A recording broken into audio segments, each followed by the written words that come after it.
And now it's time for Impact Corner with Dr. G and Miss Thang. And it is 7:45 a.m. Bermuda at the time check, and we have Dr. G on the line. Dr. G, how are you today? Well, good morning, and your voice does not sound like Miss Thang. So good morning to you, to Stephanie, and to Shelley. It's good to be back on air again. I'm really excited. It's a beautiful day. I woke up. I'm still breathing, so I think it's going to work today. I think it's going to be a good day. Yes, I agree. It is a beautiful day so far. So we want to jump right in for my listening audience. Mm-hmm. Today we're looking at leading and working with a dogmatic focus. Mm-hmm. You put in the hours, you sacrifice family relations, didn't get the promotion, and now lost the family. So now you lead, and it hurts so bad because now it's just you. Mm. And so we've been talking, for those who are just tuning in, we're talking about hashtag help her lead. Help her lead. She leads. She leads with strength, heart, and with excellence. We're talking about pulling our community together. And so far we're talking about hurting when it's still raw. We're hurting when, we still have to lead, I should say, mm-hmm. in those hurt situations. So it's just you. And that's what we're going to talk about today. Women, this is not just a women program, but men, you can help us lead with strength, heart, and excellence as well. Mm-hmm. So it's just you. Loneliness is a bitter pill to swallow. We talked briefly last week about having or being in the midst of many, but still feeling lonely. In the pursuit of gaining, you feel lonely. You work your fingers to the bone, as they say. Yet at the end of that effort, you are lonely. You've gained, but those that were so dear to you are no longer there. And now you're trying to determine answers for the aftermath of your decision or decisions of your quest. And the question is, why? Why? It's because you feel lonely. Leading from a position of loneliness isn't easily defined or identified, but it definitely impacts how we lead. Again, we are looking to bridge our communities, accepting persons for what they bring to the table, and where we can advocate for the safety, the coming together, for the validation, for the accountability of our action. And because of our role as women leaders, remember, we are the incubator. We are the giver of life, meaning we have been granted the opportunity to nurture and to develop, and we have these amazing discerning powers. You know, those discerning powers that lets us go back when we were once young, and we had conducted a type of behavior that was deceitful. Somehow, Mama knew. So I was co-raised with my mother, as my mother spent many hours working away from the home. And so I spent much of my childhood with my grandmother. And I truly believe she had discerning radar on steroids, because she could always tell before I would even answer that the next few words out of my mouth would be colored with deceit. Discerning powers. As women leaders, and to reach that acclaim, we sacrifice. We spent countless hours pursuing that title. And we are not solely speaking about leading in the workplace, but in our homes and in the community. You know, Dr. G always likes to incorporate a story or a scenario. So I'm going to try and dabble into 3, Ms. Stephanie, but if I don't get through this, because it is kind of dense, if I don't get through it, we'll pick it up next week. Mm-hmm. So, sure. Okay? All right. So these 3 scenarios of leading in and through the feeling of loneliness and the masking it takes to portray the image that all is well, when deep within it's not comfortable at all. So the first story is told about Sheila. Sheila is a beautiful and conscientious and single mother.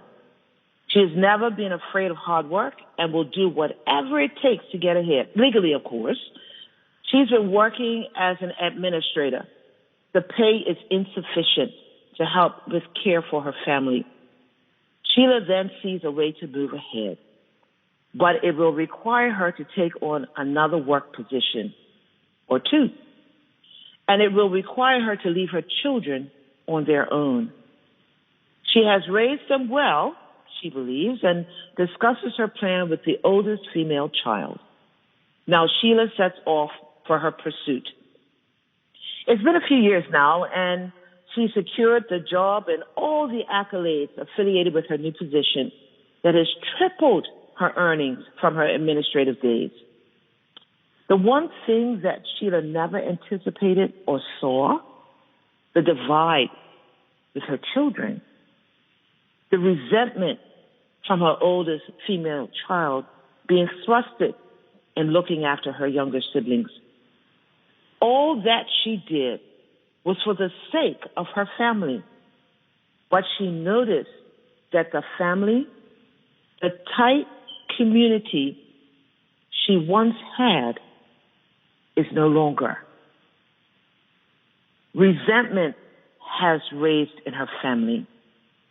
The children have learned the art of self-survival that led and has led to disruptive behaviors and have overtaken her community. The second is Maggie. She's married, young, and has been the homemaker, as we say, the domestic engineer. And she will support and has supported the desires of her family. Her husband has an opportunity for upward mobility, but in order to achieve, he needs a higher education. They sit down, have the conversation, and they agree and commit that she would hold the fort while he embarks on his quest. And it has been a long 7 years of study. She's been there taking care of her mother and hers, taking care of the now 2 children who are grown, only to discover that really his education could have been realized in 3 years, but he took 7. And during that time, Maggie struggled with the loneliness of not having her spouse help her. And now that she is ready to reshare the load, her husband's quest has found him a new partner. No, there's no infidelity by way of another woman, but his new partner is his work. And he's never around when Maggie needs him most. And now this last scenario considers an older view of loneliness. When we consider our parents, our grandparents, especially when they share their upbringing, you know, the older child, whether male or female, they were required to step up and work, not further their education, to help support the family or other siblings.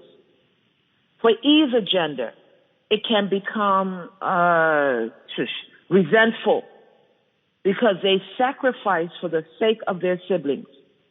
The siblings seemingly were able to meet new acquaintances, travel to different places, and the sibling leader was forced into a position of leadership and poured everything they had into their siblings. And part of them, maybe all of them, have this internal compass that no matter which way they turn, no matter what type of relationship they become involved in, the point of the compass still lands on loneliness. So how does one begin or continue to lead in from a position of loneliness? I remember last week, Ms. Thang says she does a lot of self-talk, and probably that's where we could begin. You may be like Sheila, worked with a dogmatic focus for your family, but seemingly lost it during her journey. And the it was her family. Maybe you are like Maggie, made the sacrifice for her husband, and she may have a lifestyle, but she would rather have her husband of old times. But at least before the educational journey, she had him. Or perhaps you're from the old guard, having had to lead your siblings. And you know what? You'll probably do it again. But you spend half your life trying to regulate your own compass. And that has been the most challenging because the level of leading is still expected. But deep inside, it hurts. Each one of these scenarios, the character is in a position of leading, and it so hurts because they must lead from a position of loneliness.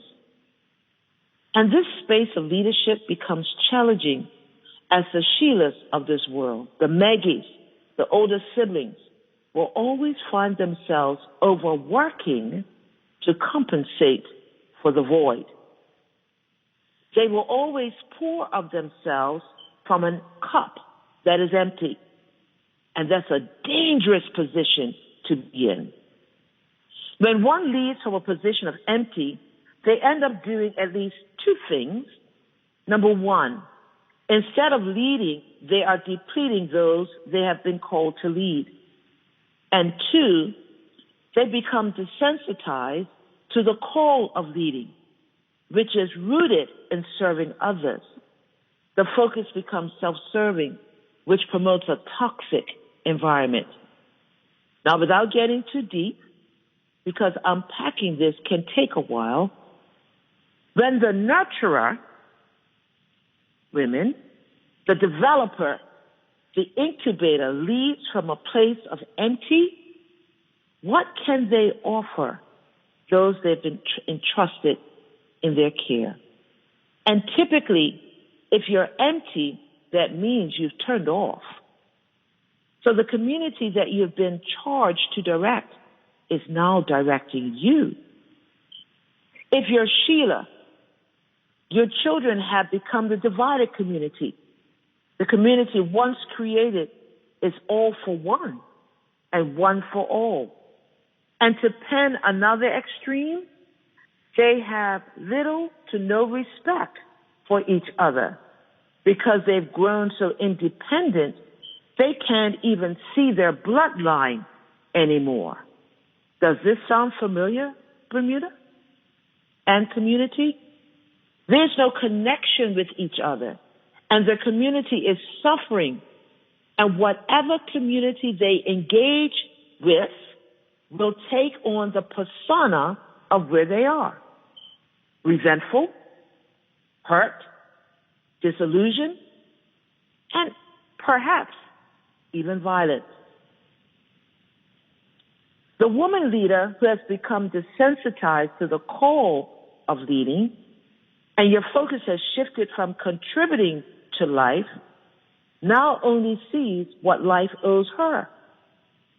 And that type of leadership is so toxic because now your view is obscured.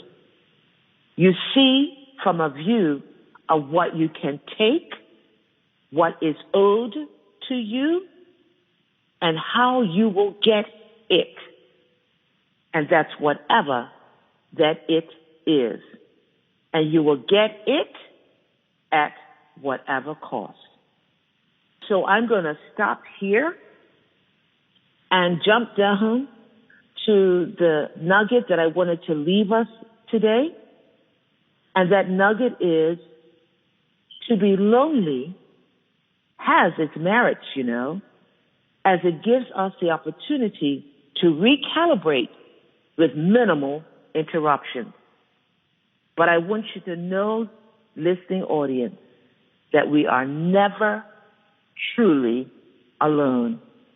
So our focus, #HelpHerLead, #SheLeads with strength, heart, and excellence, is our focus for our community. We have been charged, women, to reclaim that which we gave birth. to. Remember, you are the composer with a pen. Begin transcribing your destiny. And let's join the movement. Hashtag help her lead.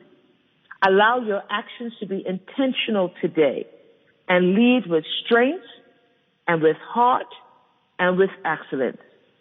Follow me on my SM as postings will appear and how to become part of the movement. Of course, you can reach me on Facebook at Godwin International, Twitter at Godwin INTL, email me at info@godwininternational.org, or simply hit me on LinkedIn, Georgette Prime-Godwin. So I think we'll continue this conversation next week, or food for thought. That's what it really is. Leading when it's just you. And dang it, it feels so lonely and it hurts so bad. So that's it for me, Miss Stephanie. Well, that was beautiful, Dr. G. That was actually very impactful. And I want to thank you for inspiring us this morning. I'm definitely inspired, and I'm definitely looking forward to connecting with you again next week. Brilliant. And I look forward to everyone. Be intentional today. Mm-hmm. Be impactful. Yes. Be impactful and hashtag help our lead. That's the one. So I love it. Thank you so much. Thank you I'll so talk much, to you Dr. next G. week. You have a great one. Okay, you too. Bye-bye now. Bye-bye.